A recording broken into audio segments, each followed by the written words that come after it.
يا أيها الذين آمنوا لا تتخذوا عدوي وعدوكم أولياء تلقون إليهم بالمودة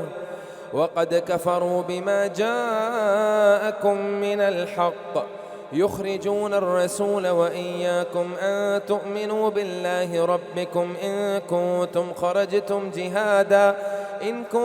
خرجتم جهادا في سبيلي وابتغاء مرضاتي تسرون إليه بالمودة